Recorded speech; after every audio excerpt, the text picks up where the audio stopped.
నాకీ దత్తత కార్యక్రమం ఇష్టం లేదు అని చాలా స్పష్టంగా చెప్పాను. నాకిష్టం లేని పని ఎందుకు చేస్తున్నారు? రేపు ఎలాగైనా ఈ ఫంక్షన్ జరుగుతుందమ్మా. నేనైతే ఉండను.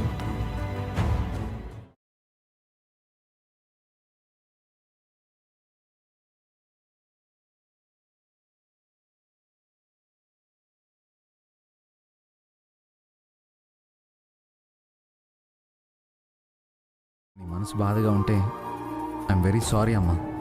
అవసరం లేదు. నా ఇష్టంతో నా కష్టంతో నీకు పని లేదు. నాతో మాట్లాడాల్సిన పని కూడా లేదు.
ఏం ఆలోచించకుండా కళ్ళు మూసుకుని పడుకో.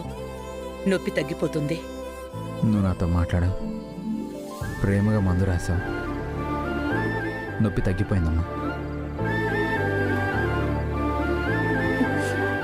వేడిగా కాఫీ ఏమైనా తీసుకురానా?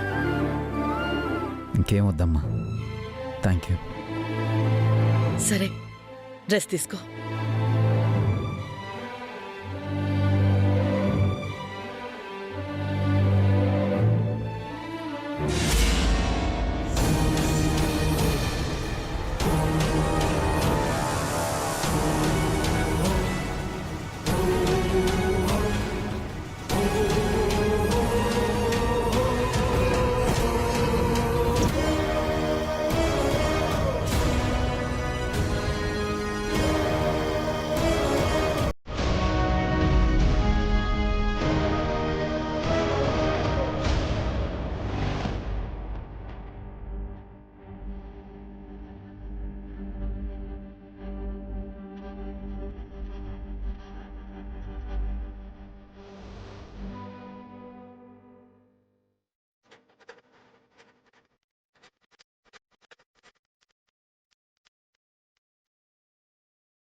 సారీ అండి. ఎందుకండి? మీకు తలనొప్పిగా ఉందని బన్నీ చెప్పాడు. అది అబద్ధమేమో అనుకొని నేను very sorry. No sorry. In fact మీరు రాకపోవడమే మంచిదైంది. అమ్మ నా దగ్గరకు వచ్చి మాట్లాడింది, నాకు బాంబు రాసింది. చాలా హ్యాపీగా ఉంది వసు గారు. అందుకు మీకు కూడా థ్యాంక్స్. అత్తయ్య గారు నన్ను అపార్థం చేసుకున్నారేమోనండి. మీకు నిన్ననే చెప్పాను, అమ్మ కోపం ఎక్కువసేపు ఉండదు. అమ్మకు మనం అంటే ప్రాణం. మనల్ని చూడకుండా మాట్లాడకుండా తను ఉండలేదు. అత్తయ్య మీతో మాట్లాడినందుకు నాకు కూడా హ్యాపీగా ఉందండి. నాకైతే చాలా రిలీఫ్గా ఉంది వసు గారు. ఇదొక మ్యాచ్ కదా. పేరెంట్స్కి పిల్లలకి మధ్య ఉండే ఆ sweet cute relation so wonderful కదా. మీరేంటి డౌట్గా ఒప్పుకుంటున్నారు? నాకు నిజంగానే నొప్పి తగ్గిపోయిందండి. మీరు గిల్ట్ ఫీల్ అవ్వడం మానేసి హ్యాపీగా ఉండండి. Please be smile. స్మైల్.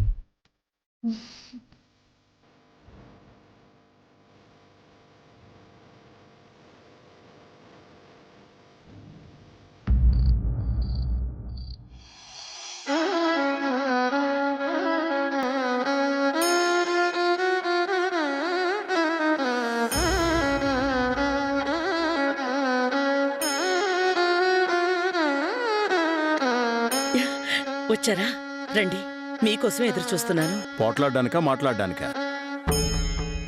నేనంటే మీకు అలసైపోయాను కదూ. ఇందాక ఇంట్లో ఏమైందో తెలుసా మీకు? అభికి తలనొప్పిగా ఉన్నా వసు పట్టించుకోలేదు. పెయిన్ బామ్ రాయమన్నా రాయలేదు.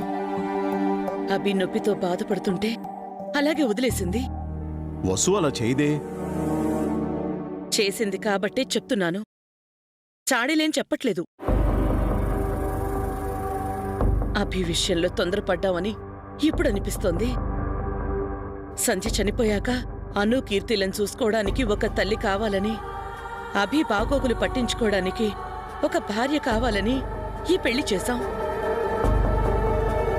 కానీ మనం అనుకున్నది వేరు, జరుగుతోంది వేరు. బన్నీకే గాని అను కీర్తిలకు వసు తల్లి కాలేదు. కేవలం బన్నీకి మాత్రమే తల్లిగా ప్రవర్తిస్తోంది. ఇక అభి విషయం చెప్పనవసరం లేదు. ఇప్పటికీ అభి తన పనులన్నీ తనే చూసుకుంటున్నాడు. భార్య ఉండి కూడా ఏం ప్రయోజనం లేదు. అను కీర్తిలను అభిని వసు పట్టించుకుంటుంది కదా జయంతి. అంటే నేను మీకు అబద్ధం చెప్తున్నానని అనుకుంటున్నారా? కావాలంటే వెళ్ళి అభిని అడగండి. ఎవరు నిజమో ఎవరు అబద్ధమో చెప్తాడు. భర్తల తలనొప్పితో బాధపడుతుంటే ఏ భార్య అయినా పట్టించుకోకుండా వదిలేస్తుందా? వసుకా మాత్రం బాధ్యత ఉండక్కర్లేదా? అరే, వసు కోసం బన్నీ కోసం అభి ఎంత చేస్తున్నాడు. బన్నీ కిడ్నాప్ అయితే బుల్లెట్ గాయం తగిలించుకుని మరీ కాపాడాడు. వసుని ఆఫీస్కి తీసుకెళ్లాడు. సంజయ్ కన్నా వసుకే ఎక్కువ ఫ్రీడమ్ ఇచ్చాడు. నిన్నగాక మొన్న నాకిష్టం లేకపోయినా ఆ వసు కోసం బన్నీని దత్తత తీసుకున్నాడు. వాళ్ల కోసం అభి ఇంత చేస్తుంటే ఆ వసుకి కొంచెమైనా కృతజ్ఞత లేదు. అభి తలనొప్పి అంటుంటే మందు రాయడానికి ఏమైందంట? నేనెళ్ళి రాస్తే అభి కళ్ళ నిండా నీళ్లు పెట్టుకున్నాడు. నన్ను ప్రేమగా చూశాడు. నాకు చాలా బాధగా ఉందండి. పెళ్లి చేసి కూడా అభికి సంతోషం లేదు. ఆ వసు ఇలాంటిదని నేను అనుకోలేదు. ఎప్పుడూ తన కొడుకు గురించి తప్ప మిగతా వాళ్ళ గురించి పట్టించుకోదు. తనకి ఇంత స్వార్థం ఏంటండి? ఆ, అది జయంతి. ఆపండి, ఇంకా ఆ వసుని వెనకేసుకురాకండి. తన గురించి మీకు సరిగ్గా తెలీదు. నాకిప్పుడిప్పుడే అర్థమవుతోంది. నా కొడుకుని ఇబ్బంది పెట్టిన ఆ వసుని వదలను. నేనేంటో చూపిస్తాను. మధ్యలో మీరొచ్చారో బాగోదు. తొందరపడకు జయంతి, నిజానిజాలు తెలుసుకో. ఇంకా తెలుసుకునేదేంటండి? నా కళ్ళతో నేను చూశాను కదా. ఒక్కోసారి కళ్ళకు కనిపించేదంతా నిజం కాదు, చెవులకు వినిపించేది వాస్తవం కాదు. మన కళ్ళు చెవులు మనల్ని మోసం చేస్తాయి జయంతి. మోసం చేసింది కళ్ళు చెవులు కాదండి, ఆ వసు. మంచిదల్లా నటిస్తూ మనందర్నీ మోసం చేసింది. తన కోసం, తన కొడుకు కోసం ఈ ఇంటిని, ఈ కుటుంబాన్ని వాడుకుంటోంది. అన్నీ తనకు అనుకూలంగా జరిగేలా చేసుకుంటోంది. వసు అలా చేస్తోందంటే నాకెందుకో నమ్మబుద్ధి కావట్లేదు జయంతి. ముందు నేను కూడా నమ్మలేదండి. సుమంగళి వదిన, హారిక చాలాసార్లు చెప్పారు. నేనవేం పట్టించుకోలేదు. ఇప్పుడిప్పుడే నాకు వసు అసలు రూపం అర్థమవుతోంది. ఒకవేళ మీరు ఇంటి పట్టునుంటే మీకు అర్థమవుతుంది. ఆ వసు ఆటలు సాగనివ్వనండి. అత్తగా నేనేం చెయ్యాలో అదే చేస్తాను. వసు లాంటి కోడళ్లతో మంచిగా ఉంటే కష్టం. అత్తగా నేనేంటో తనకి చూపిస్తాను.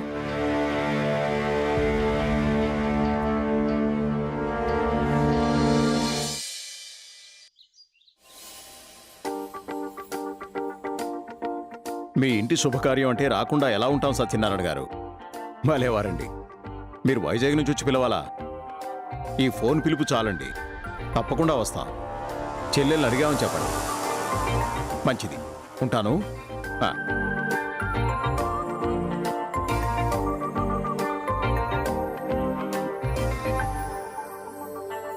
తాతయ్య తాతయ్య, ఏంటి బన్నీ? మీ ఫోన్ ఒకసారి ఇస్తారా? ఎందుకు? మ్యాథ్స్ చేయాలి. ఫోన్లో క్యాలిక్యులేటర్ ఉంటుంది, అందుకు. సరే, ఫోన్లో ఛార్జింగ్ తక్కువగా ఉంది. నీ పని అవ్వగానే ఫోన్ ఛార్జింగ్ పెట్టు. అలాగే తాతయ్య. ఆ. Thank you. ఆ.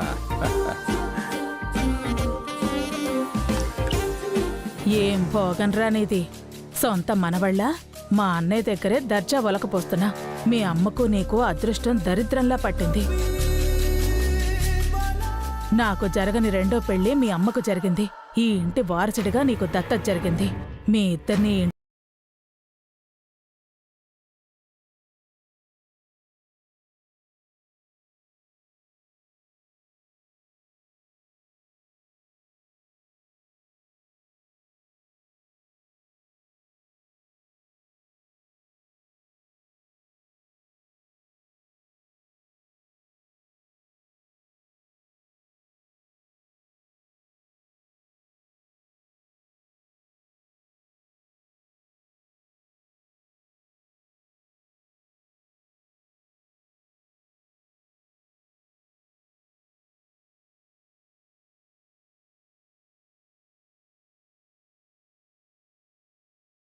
ఇద్దరిని ఈ ఇంటి నుంచి తరిమేలా చేస్తాను. ఆ ఆ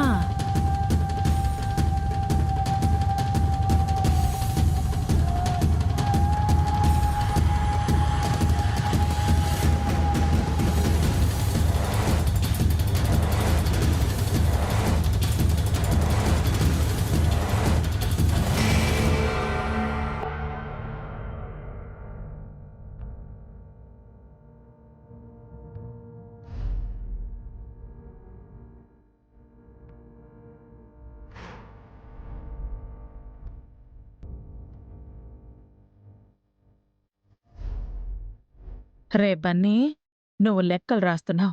నీ తలరాత, మీ అమ్మ తలరాత నేను రాసేశాను. నెక్లెస్ ఇంటికొస్తుంది. ఇంట్లో నుంచి మీ ఇద్దరు బయటికి వెళ్ళిపోతారు.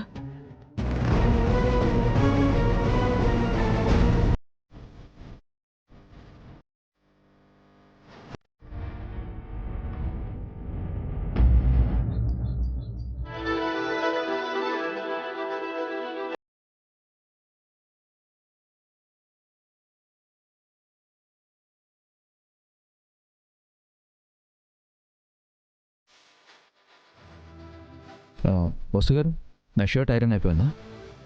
1 minute అండి, అయిపోతుంది. ఓకే.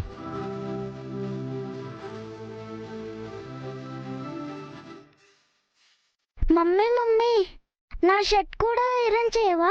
ఒక్క నిమిషం బన్నీ, డాడీ షర్ట్ ఐరన్ చేస్తున్నాను. ఇది అయిపోయిన తర్వాత నీ షర్ట్ కూడా చేస్తాను. Okay mummy. వెళ్ళి కూర్చో. అమ్మా బన్నీ, అమ్మా బన్నీ ఏమైంది? బన్నీ ఏమైంది? చూసి నడవాలి కదా, కాలు చూపించు. ఏం కాలేదులే మమ్మీ. చూపించు ఫస్ట్.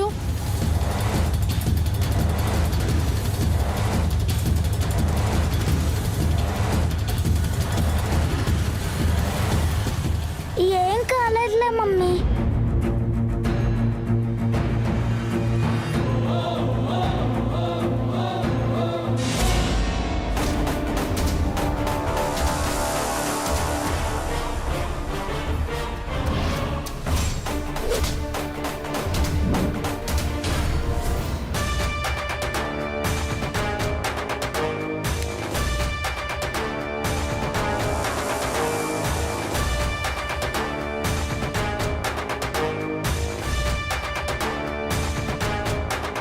ఏం చేస్తున్నావు వసు?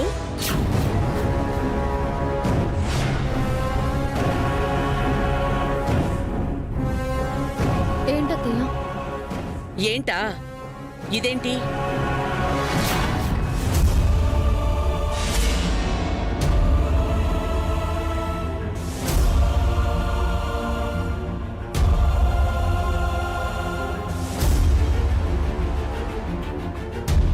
అయ్యో, షర్ట్ కాలిపోతుందండి.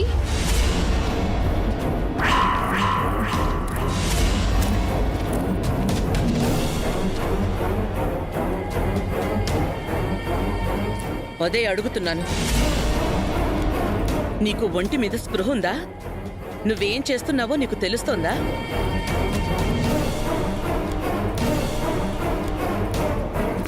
అభి ఆఫీస్ షర్ట్ని ఇలా కాల్చేస్తావా? సారీ అత్తయ్య, బన్నీ కింద పడిపోతాను. అవును, నీకెంతసేపు నీ కొడుకు బాగోగులే కావాలి. నా కొడుకు గురించి అస్సలు పట్టించుకోవు. భర్త అంటే నీకంత నిర్లక్ష్యం ఏంటి?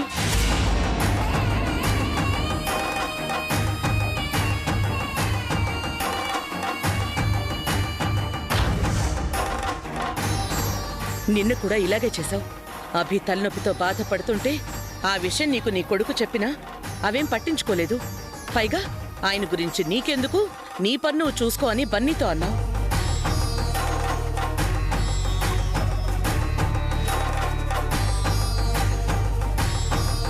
కట్టుకున్న వాడిపై ఆ మాత్రం బాధ్యత లేదా నీకు? తాళ్ళంటే అంత ఎగతాళ్ళైపోయిందా? ఎంతసేపు నీ స్వార్థం నీదేనా?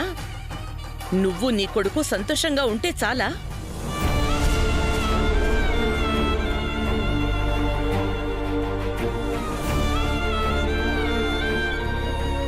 అమ్మా అది నువ్వు ఆగభి, మధ్యలో మాట్లాడుకో. తనేం చేస్తుందో నీకు తెలియట్లేదు. నువ్వు బాధపడుతుంటే నేను చూడలేను. అది కాదమ్మా. నీకు అమ్మగా చెప్తున్నానభి, కొన్నిసార్లు నువ్వు కూడా నా మాట వినాలి. పాపం బన్నీకి ఏదో దెబ్బలేం తగలేదుగా, ఆ మాత్రం దానికి నీ షర్టు కాల్చేయాలా? ఆఫీస్కి వెళ్లేటప్పుడు ఆ షర్టు కాలిపోతే అదెంత అపశకునమో తెలుసా? సారీ అత్తయ్య, బన్నీ కింద పడ్డాడన్న కంగారులో షర్ట్ విషయం మర్చిపోయాను. అదే చెప్తున్నాను, నీ కొడుకు విషయం వచ్చేసరికి అన్నీ మర్చిపోతుంటావు. నీకు నీ కొడుకు తప్ప మిగతా మనుషులు, వాళ్ల పనులు, ఇబ్బందులు, కష్టాలు ఏవీ పట్టించుకోవట్లేదు. అదేం లేదత్తయ్య. నేను చాలా చూశాను, చాలా ఓపిక పట్టాను.